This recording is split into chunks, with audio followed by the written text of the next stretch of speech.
Price the Lord. கிறிஸ்து இயேசுவின் நாமத்தினால உங்களுக்கு என் அன்பின் வாழ்த்துதல். கர்த்தர் தாமே நம்ம ஆசீர்வதிப்பாராக. இந்த வாரத்திலையும் கர்த்தருடைய வார்த்தையை நம்ம தியானிக்க போகிறோம்.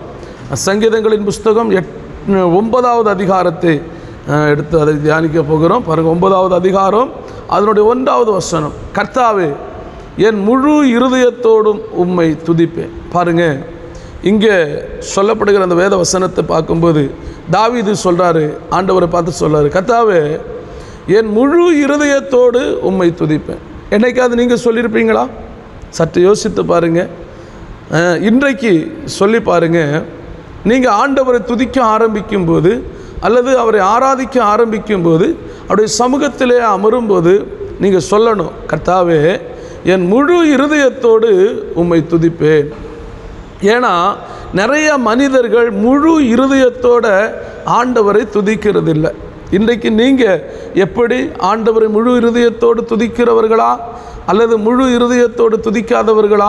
சற்று உங்களையே நீங்கள் நிதானமாக யோசித்து பார்த்தீங்கன்னா ஆண்டவர் சொல்லுவார், நீங்கள் இன்னும் முழு இருதயத்தோடு என்ன செய்யலை, என்னை துதிக்கவில்லை. நிறைய பேர் ஏதோ கடமைக்காக ஆண்டவரை துதிக்கிறார்கள், அல்லது ஏதோ தங்களுக்கு ஒரு காரியம் நடக்கணும், எப்படி சொன்னால் தன்னுடைய வாழ்க்கையில் ஏதோ ஒன்று நிறைவேற வேண்டும், அதற்காக ஆண்டவரை துதிக்கிற மனிதர்கள் இருக்கிறார்கள். ஆனால் இங்கே வேதம் சொல்லுகிறது, ஒரு ராஜா சொல்லுகிறார், ஸ்தோத்திரம், 40 ஆண்டுகள் இஸ்ரவேல் ஜனங்களை ஆளுகை செய்த ஒரு ராஜா சொல்கிறாரு, கர்த்தாவே, முழு இருதயத்தோடும் உம்மை துதிப்பேன். ஏன் தெரியுமா? கர்த்தரை துதிக்கிற நேரத்தில், கர்த்தருடைய சமூகத்தில் அமர்கிற நேரத்தில் இன்னைக்கு நமக்கு அநேக சிந்தனைகள் நம்முடைய சிந்தனையில் வந்து கொண்டே இருக்கிறது. அநேக காரியங்களை குறித்து யோசித்து கொண்டு இருக்கிறோம். ஆனால் ஆண்டவர் இங்கே சொல்லுகிறார் பாருங்க, ஏன் முழு இருதயத்தோடு உம்மை துதிப்பேன். அடுத்து சொல்லார் பாருங்க, இந்த முழு இருதயத்தோடு நீங்கள் துதிக்கணும் அப்படின்னா அவருடைய அதிசயங்களெல்லாம் விவரிப்பேன். ஆண்டவருடைய அதிசயங்கள், உங்கள் வாழ்க்கையில் கர்த்தர் செய்த அதிசயங்களை நீங்கள் நினைத்தால், உங்களுக்கு ஆண்டவர் செய்த அற்புதங்களை நினைத்தால், உங்கள் வாழ்க்கையிலே கர்த்தர் உங்களை நடத்தி வந்த விதங்களை நினைத்தால், உங்களை கர்த்தர் ஒவ்வொரு நாளும் ஒவ்வொரு நிமிஷமும் பாதுகாக்கிறதை நினைத்தால், உங்களுடைய வியாதிகளை குணமாக்குனதை நினைத்தால், உங்களை இந்த உயர்விலே கொண்டு வந்து வைத்திருக்கிறதை நினைத்தால், உங்களாலே கர்த்தரை துதிக்காமல் இருக்க முடியாது. அதுக்காக சொல்றாரு, நான் சாதாரணமான ஆளாக இருந்தேன், என்னை ஒரு ராஜாவாக நீங்கள் மாற்றினீங்க, என்னை ஒரு ஸ்தோத்திரம் ஆளுகை செய்கிறவனாக மாற்றினீங்க. இதெல்லாம் நினச்சி பார்த்தா என் முழு இருதயத்தோடையும் உங்களைத்தான் துதிக்கணும். அருமையான கர்த்தருடைய பிள்ளையே, நமக்கு சற்று உயர்வு வந்த உடனே, சற்று மேன்மை வந்த உடனே, அல்லது கொஞ்சம் பிஸி ஆன உடனே நம்மளால் ஆண்டவரை துதிக்க முடியல, ஆண்டவருடைய பாதத்தில் அமர முடியல, ஆண்டவரோடு கூட பேச முடியல, ஆண்டவருடைய சமூகத்தில் உட்கார்ந்து வேதத்தை தியானிக்க முடியல, கர்த்தருடைய சமூகத்தில் காத்திருக்க முடியல, ஜெபிக்க முடியல, உபவாசம் இருக்க முடியல.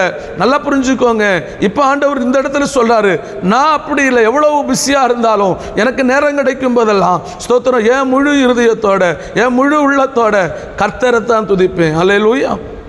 அது மட்டுமல்ல, அவருடைய அதிசயங்களை எல்லாம் நான் விவரிப்பேன்.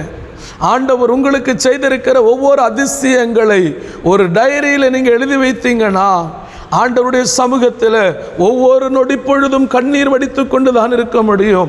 கர்த்தருடைய பிள்ளைகளே, கர்த்தருடைய ஸ்தோத்திரம், கர்த்தரை நம்பி வாழுகிற கர்த்தருடைய தாசர்களை நான் சொல்லுகிறேன், கர்த்தருடைய சமூகத்தில் அவர் உங்களுக்காக உங்கள் வாழ்க்கையில் ஆண்டவர் செய்த எத்தனையோ நன்மைகள் இருக்கிறது, எத்தனையோ அதிசயங்கள் இருக்கிறது.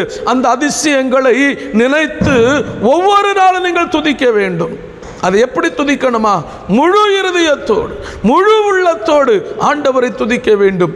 இன்றைக்கு நீங்களும் நானும் அப்படி துதிக்கிறோமா என்று சற்று சிந்தித்து பாருங்கள். கர்த்தருடைய பிள்ளையே, இப்பொழுது நான் உங்களுக்கு சொல்லுகிறேன், கர்த்தரை முழு இருதயத்தோடு முழு உள்ளத்தோடு ஆண்டவரை துதிக்கும் போது உங்கள் வாழ்க்கையில், உங்கள் குடும்பங்களில் நிச்சயமாக நன்மை நடக்கும். இப்ப இருக்கிற உயர்வல்ல, இன்னொரு உயர்வை கர்த்தர் உங்கள் வாழ்க்கையில் தரவல்லவராக இருக்கிறார். இந்த நேரத்தில் தேவ சமூகத்தில் ஒன்று சொல்லுங்க, என் முழு இருதயத்தோட நான் ஆண்டவரை துதிக்கும்படியாக என்னை நானே முழுமையாக அர்ப்பணிக்கிறேன் என்று சொல்லி பாருங்க.